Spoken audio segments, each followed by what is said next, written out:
क्या आपने कभी सोचा है कि अगर कोई अपना ही आपका सब कुछ छीन ले, आपकी मेहनत, आपका अधिकार, आपके माँ बाप तक, तो क्या भगवान चुप रहते हैं? नहीं। भगवान की अदालत में देर हो सकती है, लेकिन अंधेर नहीं।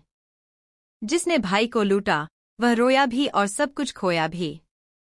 और जिसने सहा, चुपचाप सहा, उसे भगवान ने वह ऊंचाई दी जहां झुकना केवल नम्रता बन गया।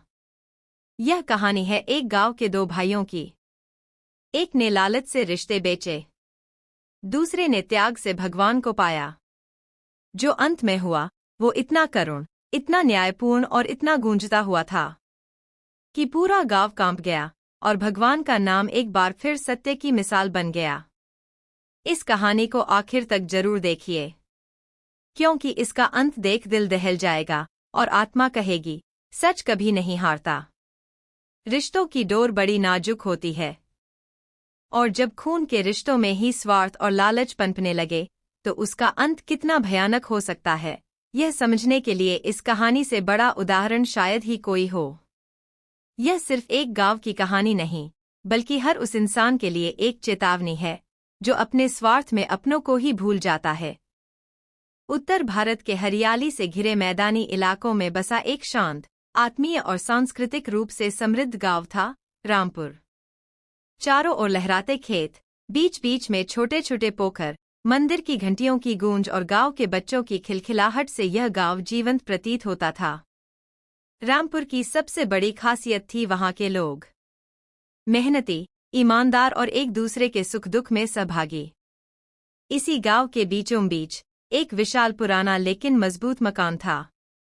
लाल ईंटों से बना हुआ, छत पर टेराकोटा की मूर्तियां और आंगन में एक नीम का विशाल पेड़। यह घर था शरण कुमार का। शरण कुमार गांव के सबसे सम्मानित व्यक्तियों में गिने जाते थे। उन्होंने अपनी जवानी में खूब मेहनत कर कई बीघा जमीन कमाई थी। उनके खेतों में गेहूं, सरसों, गन्ना और धान की फसल लहलहाती थी। पर जितने बड़े किसान थे, उससे कहीं बड़े इंसान थे। उनका स्वभाव शांत, वाणी मधुर और हृदय विशाल था। गांव की पंचायत में जब कोई फैसला उलझता, तो लोग कहते, चलो शरण काका से पूछते हैं, वही न्याय करेंगे। उनकी पत्नी गंगा देवी एक धार्मिक, संयमी और परिवार की रीढ़ समान महिला थीं। उन्होंने अपने घर को प्रेम, त्याग और धर्म से सींचा था।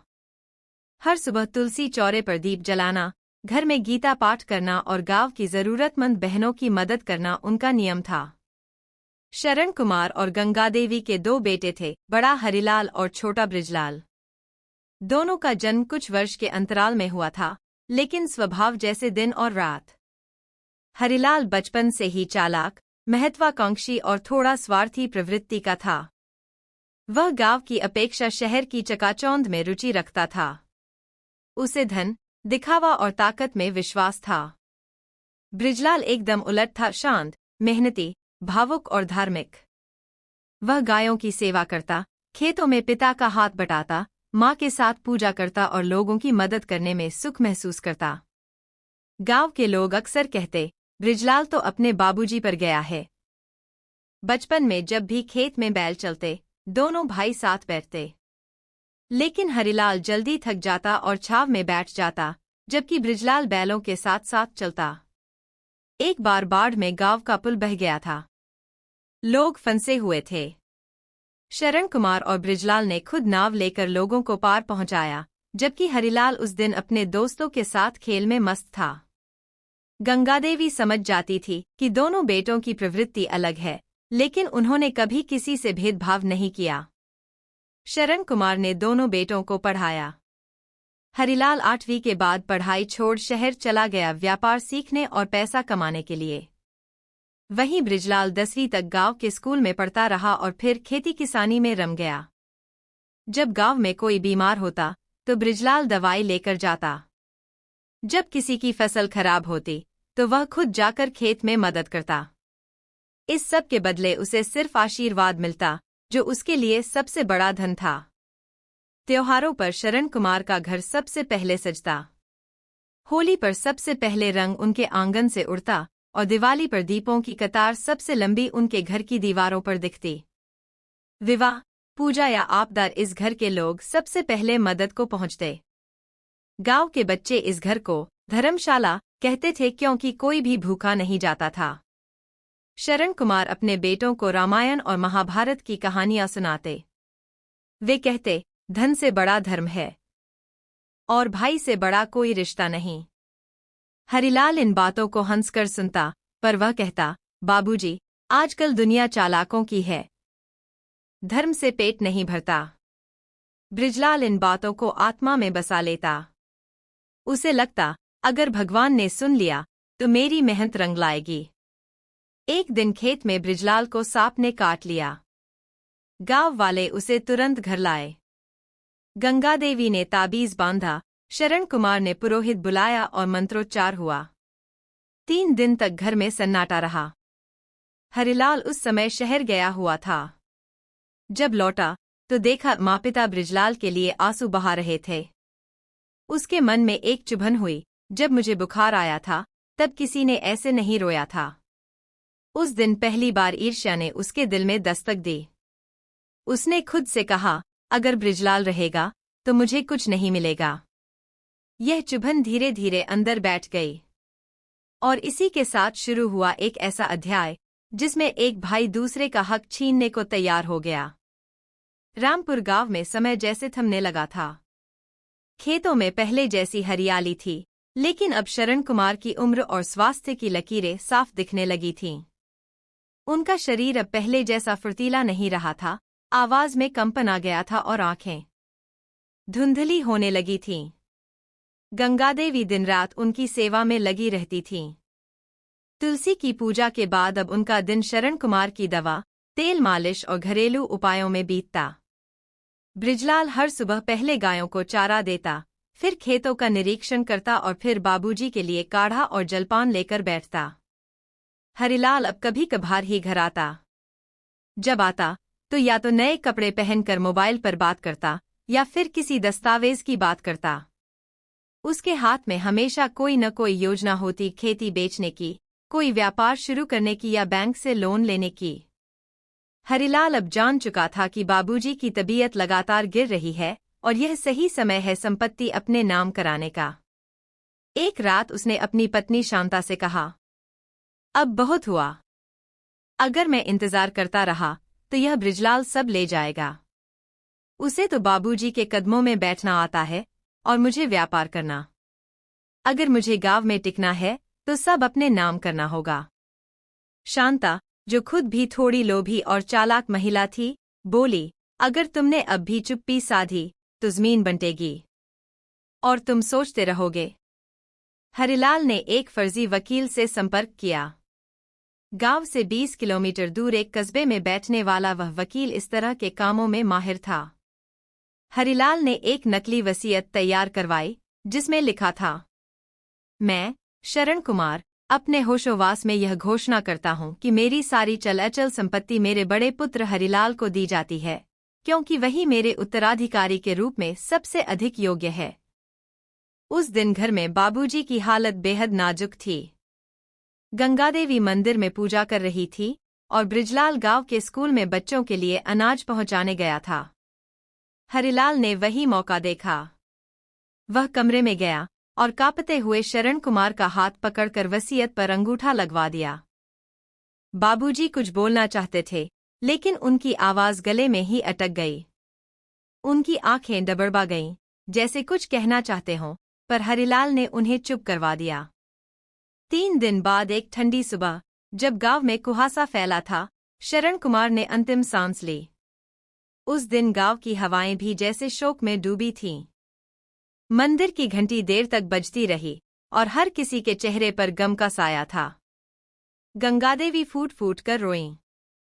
बृजलाल उनके पास बैठा, उनका सिर अपनी गोद में लेकर कह रहा था, अम्मा, बाबूजी तो चले गए, लेकिन मैं तुम्हें कभी अकेला नहीं छोड़ूंगा। 13वीं के दिन जब पंडित ने हवन पूर्ण किया और भोज का आयोजन हुआ, तब गांव की पंचायत भी आई। हरिलाल ने उसी वक्त पंचायत के सामने वह वसीयत निकाल दी। उसने जोर से कहा, यह बाबूजी की आखिरी इच्छा है। उन्होंने यह लिखकर दिया है कि मैं ही उनका उत्तराधिकारी हूँ। गांव में सन्नाटा छा गया। बृजलाल और गंगादेवी दोनों स्तब्ध रह गए। बृजलाल ने पूछा, भैया, बाबूजी ने मुझे कभी नहीं बताया। क्या वाकई यह सही है? हरिलाल बोला, तुमसे क्यों कहते? तुम तो बस उनके पैर दबाते थे, मैं व्यापार संभाल रहा था।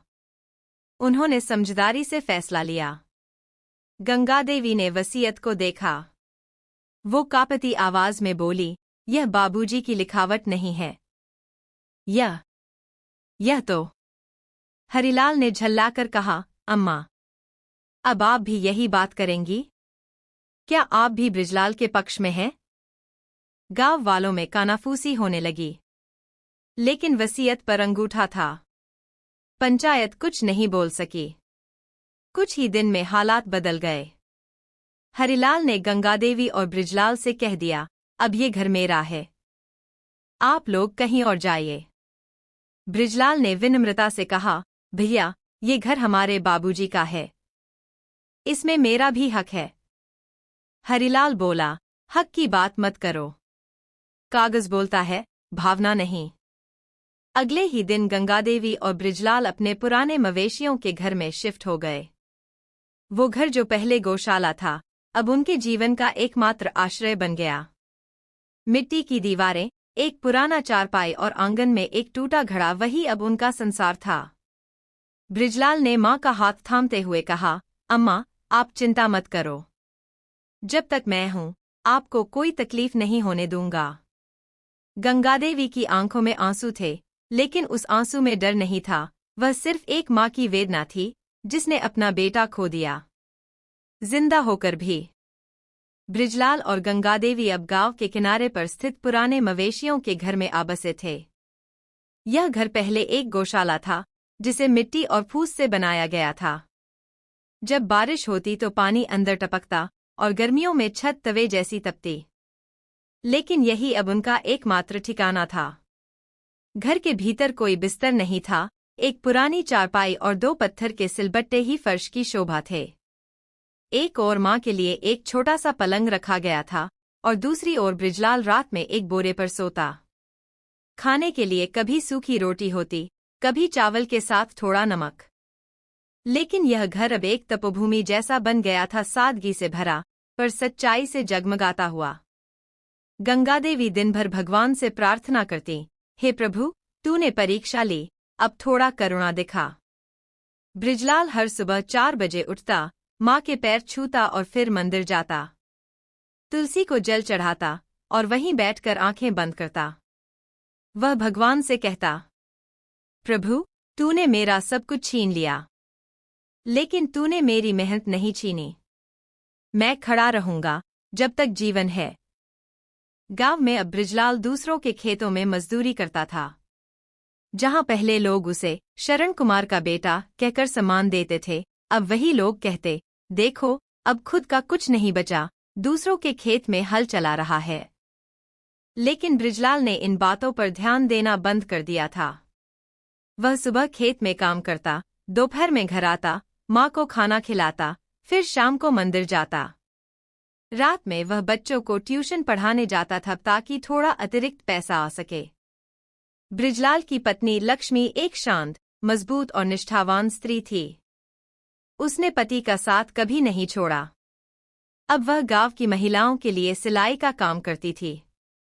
पुराने कपड़े ठीक करती, बच्चों के स्कूल यूनिफॉर्म सीती और बदले में जो भी मिलता, उसमें घर चलता। लक्ष्मी हमेशा कहती, हमारे पास ईमानदारी है, यही सबसे बड़ा धन है। बृजलाल के 2 बच्चे थे, बेटा गोविंद और बेटी सीमा। दोनों गांव के स्कूल में पढ़ते थे, लेकिन पढ़ाई में बहुत होशियार थे। गोविंद ने गांव की लाइब्रेरी से किताबें मांग कर पढ़ना शुरू किया। हर परीक्षा में वह अव्वल आता। मास्टर साहब ने एक दिन बृजलाल से कहा, अगर यह बच्चा शहर जाए तो बड़ा अफसर बनेगा। बृजलाल ने बेटे के सिर पर हाथ रखते हुए कहा, बेटा, तू वही बनना जिससे लोग कहें कि तेरे बाप ने तुझे ईमानदारी सिखाई। सीमा भी गांव की लड़कियों में सबसे तेज थी। वह मां के साथ घर का काम करती, सिलाई सीखती और फिर भी रोज पढ़ाई करती। गांव के कुछ लोग हमेशा ताना मारते, बृजलाल, अब खेती तुझसे नहीं होगी, मजदूरी कर ले। कुछ और कहते, हरिलाल ने जो किया सही किया। आज के जमाने में चालाक ही जीतता है। लेकिन गांव के बुजुर्ग, मंदिर के पुजारी और स्कूल के मास्टर, ये लोग अब भी बृजलाल को आदर्श मानते थे। पुजारी जी कहते, पाप का फल जरूर मिलता है और पुण्य का भी, बस समय लग सकता है। एक रात बृजलाल बहुत थका हुआ था। खाना भी नहीं खाया और सीधा मंदिर चला गया। तुलसी के पास बैठा और आंखों से आंसू बहने लगे। वह बोला, प्रभु, तू देख रहा है ना? मैंने कभी किसी का बुरा नहीं किया, फिर क्यों यह सब मेरे साथ? तभी एक हवा का झोंका आया और मंदिर की घंटी अपने आप बज उठी। पुजारी जी आए और बोले, बेटा, भगवान जब चुप रहते हैं तब वो कुछ बड़ा कर रहे होते हैं। उसी रात बृजलाल को सपना आया। उसने देखा वह एक ऊंचे पहाड़ पर खड़ा है। सामने भगवान विष्णु प्रकट हुए। उन्होंने कहा, हे भक्त, तू धैर्य रख। तूने जो खोया है उसका 100 गुना तुझे मिलेगा। लेकिन तू बदले की आग में मत जल, अपने कर्म करता रह। सुबह जब वह उठा तो उसकी आंखों में तेज था। उसने माँ से कहा, अम्मा, भगवान ने मुझे संकेत दिया है। अब मैं और मेहनत करूंगा। गांव में एक स्कूल प्रोजेक्ट के लिए जब मजदूर की जरूरत पड़ी तो बृजलाल ने ठेका ले लिया। उसने अकेले पूरा मैदान साफ किया, दीवारें चूने से पुतवाई और स्कूल के बागीचे में पौधे लगाए। मुखिया जी ने सबके सामने कहा, बृजलाल, तू सिर्फ मजदूर नहीं, तू उदाहरण है। हरिलाल ने जब वसीयत के सहारे सारा घर, खेत और जमीन अपने नाम कर लिया तो वह अपने आप को गांव का सबसे बुद्धिमान व्यक्ति समझने लगा। वह कहता, देखा, दिमाग हो तो कैसे सब अपने नाम होता है। उसने नया ट्रैक्टर लिया, गांव में सीमेंट की कोठी बनवाई और हर रविवार शहर से अंग्रेजी शराब की बोतल मंगवाकर दोस्तों को पार्टी देता। लोग उससे भय खाते, लेकिन पीठ पीछे उसकी आलोचना करते। हरिलाल जब भी बृजलाल को गांव में खेतों में मजदूरी करते देखता तो ताना मारता, जमाना बदल गया है छोटे, अब खेत पर काम करने वाले नहीं, बेचने वाले राजा होते हैं। बृजलाल हर बार चुप रहता। वह बस कहता, जमाना चाहे जैसा हो, धर्म नहीं बदलता भैया। हरिलाल ने एक शहर के व्यापारी के साथ साझेदारी में खाद बीज का व्यापार शुरू किया। लेकिन वह व्यापारी ठग निकला। उसने हरिलाल से लाखों रुपए लेकर गायब हो गया। जब हरिलाल पुलिस गया तो जवाब मिला, सबूत लाओ, तभी रिपोर्ट लिखेगी। इसी बीच हरिलाल ने बैंक से बड़ा कर्ज ले रखा था।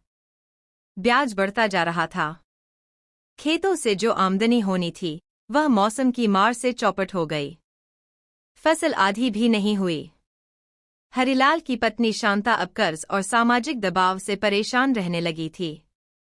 बेटे को प्राइवेट स्कूल में डाला था पर अब फीस नहीं जा रही थी। एक दिन वह बोली, तुमने अपने ही भाई का हक छीना, अब देखो भगवान ने कैसा न्याय दिया। हरिलाल गुस्से में बोला, तू भी उसका नाम ले रही है? क्या मैं गलत था? शांता बोली, हाँ, तुम गलत थे। बाबूजी के मरते वक्त भी तुम्हारी आंखों में पैसा था, मोह नहीं। और अब वही पैसा तुझे खा गया। हरिलाल की बेटी रिंकी की शादी तय हुई थी। लड़का इंजीनियर था, लेकिन जैसे ही लड़के वालों को पता चला कि जमीन गिरवी है और मामला कोर्ट तक जा सकता है, उन्होंने रिश्ता तोड़ दिया। उस दिन रिंकी ने खाना नहीं खाया। कमरे में बैठकर रोती रही। हरिलाल कमरे के बाहर बैठा सोचता रहा, मैंने सब कुछ अपने लिए किया था, लेकिन अब अपने भी दूर हो रहे हैं। गंगादेवी जो अब बृजलाल के साथ एक कच्चे मकान में रहती थीं, उन्हें एक दिन तेज बुखार आया। डॉक्टर ने कहा, इन्हें तुरंत शहर ले जाइए, नहीं तो हालत बिगड़ सकती है। बृजलाल के पास पैसे नहीं थे। वह गांव-गांव घूमकर चंदा इकट्ठा करने लगा। कुछ लोगों ने खुशी से मदद की, कुछ ने ताना मारा, जिनके पास घर था अब वो मांगते फिर रहे हैं। लेकिन बृजलाल रुका नहीं। माँ को अस्पताल ले गया। कई दिन तक सेवा की। माँ की तबीयत कुछ सुधरी और उन्होंने बेटे का हाथ पकड़कर कहा, बेटा, तू भगवान का रूप है। मैं तुझे आशीर्वाद देती हूँ, तेरा घर कभी उजड़े नहीं। अब गांव में चर्चा होने लगी, हरिलाल की तो बर्बादी तय है। जिसने माँ बाप और भाई को धोखा दिया, उसका कोई साथ नहीं देता। हरिलाल का व्यापार ठप हो चुका था। खेत नीलाम होने की कगार पर थे। बैंक वाले रोज दरवाजे पर नोटिस चिपकाते। बेटे ने पढ़ाई छोड़ दी और शहर भाग गया। शांता अपने मायके चली गई। हरिलाल अब घर में अकेला था। बड़ा मकान, पर कोई बोलने वाला नहीं। खाने को चावल था, पर कोई परोसने वाला नहीं। आंखों में आंसू थे, पर कोई पहुंचने वाला नहीं। एक रात, जब गांव में बिजली नहीं थी और हल्की बारिश हो रही थी, हरिलाल पुराने मंदिर की सीढ़ियों पर बैठा था। सामने तुलसी का दीपक टिमटिमा रहा था। उसने भगवान से कहा, प्रभु, मैंने पाप किया। मैं अपने ही भाई का हक खा गया। बाबूजी की आंखों में जो दर्द था, उसे मैंने अनदेखा किया। माँ को घर से निकाला और जिसने सिर्फ सेवा की, उसे अपमानित किया। आज तूने सब छीन लिया। उसकी आंखों से अश्रुधारा बह रही थी। वह वही मंदिर की सीढ़ियों पर गिर पड़ा। गांव के एक बुजुर्ग ने उसे उठाया और कहा, बेटा, भगवान ने तुझे रास्ता दिखा दिया है। अब प्रायश्चित कर। वर्ष बीत चुके थे। बृजलाल अब एक सामान्य मजदूर नहीं रहा था। उसने गांव के स्कूल के पास एक छोटी सी दुकान खोल ली थी, सत्य किराना भंडार। दुकान में जरूरत की हर चीज मिलती, आटा, चावल, दाल, मसाले, तेल। लोग कहते, बृजलाल के पास जाओ, कभी मना नहीं करेगा। उसने गांव के 2 गरीब लड़कों को दुकान पर काम पर भी रख लिया था, ताकि वे पढ़ाई भी कर सकें। गांव के युवा उसके पास सलाह लेने आते थे। गोविंद अब इंजीनियरिंग कॉलेज में पढ़ रहा था, छात्रवृत्ति के सहारे। वह हर छुट्टी में गांव आता, माँ बाप के पैर छूता और फिर स्कूल जाकर बच्चों को पढ़ाता। सीमा अब गांव की लड़कियों को सिलाई, पढ़ाई और आत्मनिर्भरता की ट्रेनिंग देती थी। उसने एक महिला समूह शुरू किया था, शक्ति समूह।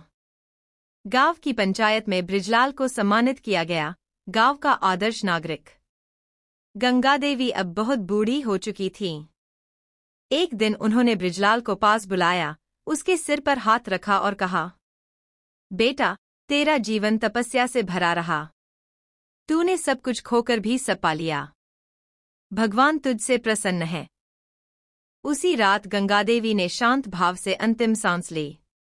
उनका चेहरा शांत और दिव्य लग रहा था, जैसे कोई देवी मुस्कुराते हुए स्वर्ग की ओर चल दी हो। हरिलाल अब गांव में अकेला और बीमार था।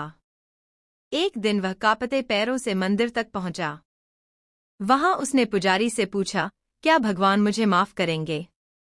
पुजारी ने कहा, यदि तू सच्चे दिल से पश्चाताप करेगा, तो अवश्य। हरिलाल ने तय किया, वह अपने अपराधों का प्रायश्चित करेगा। वह सीधे बृजलाल के घर गया। हाथ जोड़कर खड़ा रहा। बृजलाल ने देखा तो माँ की सिखाई बात याद आई, माफ कर देना ही सबसे बड़ा धर्म है। उसने दरवाजा खोला और कहा, भैया, अंदर आइए। हरिलाल फूट फूट कर रो पड़ा। उसने बृजलाल के पैर पकड़ लिए। भाई, मैंने तेरा सब कुछ छीन लिया, लेकिन तूने फिर भी मुझे छोटा नहीं समझा। तू बड़ा है, बड़ा इंसान, बड़ा भाई। बृजलाल ने उसे उठाया और गले से लगा लिया। कहा, भैया, देर से सही, लेकिन आपने सत्य का रास्ता चुना। यही सबसे बड़ी बात है। गांव में यह दृश्य देखकर लोग भावुक हो गए। दोनों भाई मंदिर में साथ बैठे और पुजारी ने आरती कराई। जिन्होंने अन्याय सहकर भी धर्म नहीं छोड़ा, वही सच्चे भक्त हैं। गांव की पंचायत ने फिर से दोनों भाइयों के बीच जमीन का उचित बंटवारा किया। हरिलाल ने खुद कहा, जो मेरा था, मैंने ले लिया। लेकिन जो तेरा था, वह भी मैंने छीना। अब सब तेरा है भाई। बृजलाल ने जवाब दिया, मुझे जमीन नहीं, भाई चाहिए। कहते हैं, भगवान देर कर सकते हैं, लेकिन अंधेर नहीं करते। जिसने अपने भाई का हक छीना, उसका सब कुछ छीन गया। जिसने चुपचाप मेहनत और ईमानदारी की, उसे सब कुछ वापस मिला। माँ का आशीर्वाद, समाज का सम्मान और भगवान का न्याय। दोस्तों, ये थी एक ऐसी सच्ची कहानी जो हमें ये सिखाती है कि धोखे से भले कुछ समय के लिए जीत मिल जाए, लेकिन अंत में सच्चाई और ईमानदारी की ही विजय होती है। जिसने भाई का हक छीना, वो अकेला रह गया, और जिसने धैर्य और धर्म नहीं छोड़ा, भगवान ने उसे समाज में सिर उठाकर जीने का अधिकार दिया। अगर ये कहानी आपके दिल को छू गई हो, तो एक लाइक जरूर कीजिए। इसे अपने दोस्तों और परिवार के साथ शेयर करें, ताकि हर कोई समझ सके कि भगवान का न्याय कितना गहरा होता है। और अगर आप ऐसी ही सच्ची, भावनात्मक और प्रेरणादायक कहानियों को पसंद करते हैं, तो हमारे चैनल को सब्सक्राइब करें और बेल आइकन दबाएं, ताकि अगली कहानी की सूचना सबसे पहले आपको मिले। आप सभी का धन्यवाद। जय श्री राम।